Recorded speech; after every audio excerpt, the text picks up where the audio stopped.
Right. So today we're going to be diving into a topic Oh, yeah. that This is a big one, it's a big one, and it's something that we know for sure. a lot of young people in Ghana are thinking about and talking about. And Yeah, a lot of strong opinions about this one, too. absolutely. So we're going to be talking about the abortion debate, Yeah, and we're looking at it through the lens of what does this mean right. for young people Exactly. in Ghana today? Absolutely. And it's interesting because the laws surrounding this are Right. already complicated. Yeah. So in Ghana, abortion is not completely illegal, Right.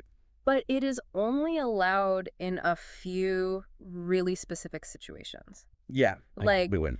if a pregnancy is the result of rape or incest, Right. or if, the mother's health is at serious risk. Yeah. So it's not like a Yeah. completely straightforward Black and white. black and white thing. So that Right. kind of creates this Yeah, this Right. whole gray area. gray area, exactly. And we were talking before we started recording about how this Yeah. could Yeah. potentially drive things more underground, Yeah, which then makes it a makes it a health concern, too. health issue as well. Absolutely. And that's why I think the perspectives that we're going to be looking at today are so Mm.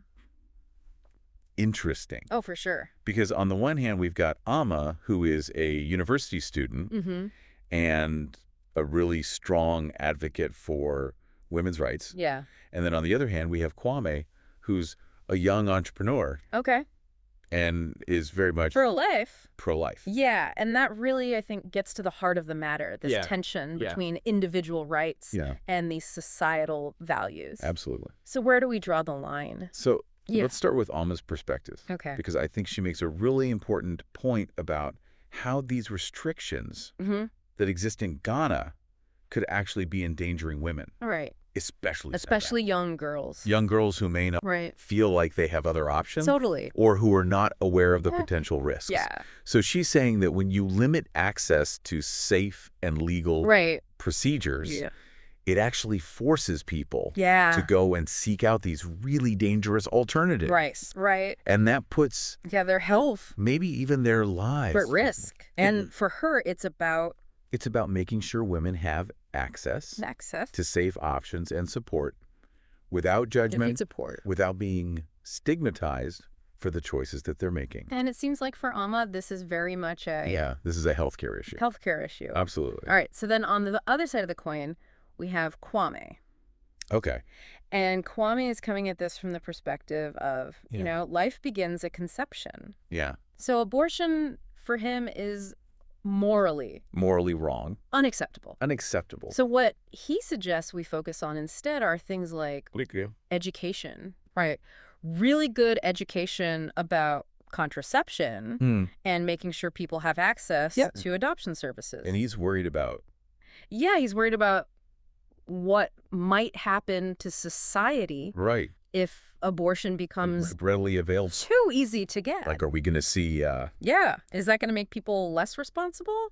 Is it going to erode the moral fabric of society? Yeah, and It really makes you think about, yeah, what are those underlying assumptions about yeah, behavior right. and about social change? Yeah, like, is the assumption that if it's Yeah. easier to access, then people are. Will people start to just It could be less careful. be less careful? Or is it about Or is it more about providing choices within providing a framework, a framework? support, and He educate? just want an education, exactly. And this is where I think Amma's counter argument is really interesting. Because she says, for a lot of women, and I think especially for young girls, Yeah. this is not just some Yeah, it's not simple philosophical debate. Oh, right. This is about This is about real life. survival. Yeah. This is about About their body, having control over about their future. their own futures. Exactly. And she's saying that, denying people safe options Right.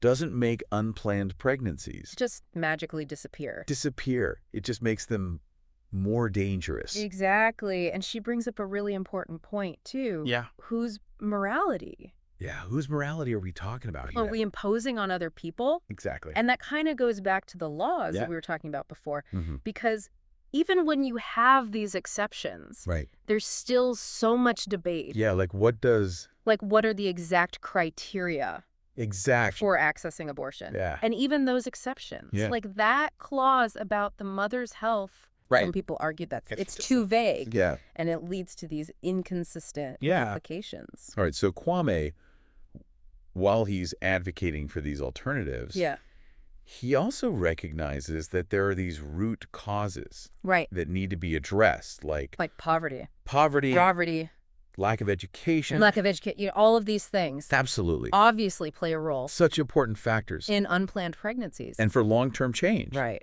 Those are absolutely crucial. But then Emma pushes back and says, yeah, but that's a long-term solution. That's a long-term solution. That doesn't help. Right? What about the women? The women who are facing these situations. Who are facing unplanned pregnancies right now. Right now. In this moment. Today. Yeah. So what can we do? What can we do today? Today. Exactly. And I think this is where... the voices of young people... in Ghana, like yourselves... are so important. Yeah. So Kwame is a big believer in dialogue. Like open and respectful. Respectful dialogue. Trying to find common ground. Finding solutions. Working together. On solutions. And he points to things like mentoring programs, youth-friendly health services. And I think most importantly... And I think you're right. Like men stepping up. Men taking responsibility. And taking responsibility. Absolutely, because this isn't just a women's issue. It's not just a women's issue. This is a societal issue. Yeah. And men need to be part of the solution. Yeah. Absolutely. And Amma adds to that education is paramount. Education is key. Not just education about... Not just about contraception. But also about empowering young people to understand... To understand their rights. Their rights and to advocate for themselves. Advocate for themselves, yeah. Absolutely. Okay, so it seems like what we can take away from this deep dive is that this is clearly not a simple issue. This is not an easy one. With easy solutions. Not at all. Right. Because you've got these... Yeah, we've got... different values. Individual rights versus societal values. And then we've got these... And the needs. Immediate needs. The immediate needs versus these long-term goals that we're working towards. Versus these long-term goals. Absolutely. And it seems like the central question here is... Yeah. How do we create a system? Yeah, how do we create a system that supports women. Supports women, particularly young women. Especially young women. But that also upholds. Right, and that also upholds... the values that we hold as a society. Yeah. That's the big question. That's the big question, isn't it? Yeah. And it leads me to one final thought. Okay. You know what? If we started to look at access to save abortion, primarily as a healthcare issue. Yeah. You know? Take all the moral judgment out of it. Yeah. How would that... Yeah, how would that change the conversation? How would that reshape the conversation? Yeah. How would that lead to... What new solutions would we come up with? Yeah, what new solutions would we come up with? If we looked at it that way. Something to think about. Yeah, that's a good one. Yeah. I encourage all of you listening, think about your own beliefs and values. Our own values. Around this issue. Yeah. And maybe even do some research into how this same debate is... How is it playing out? Playing out in your own community. In your own country. Or in your country. Because this is a global conversation. Yeah, the global conversation. And it's something that we all need to be thinking about and talking about. Absolutely. Thanks for listening. Thanks for joining us. We'll see you next time. See you next time.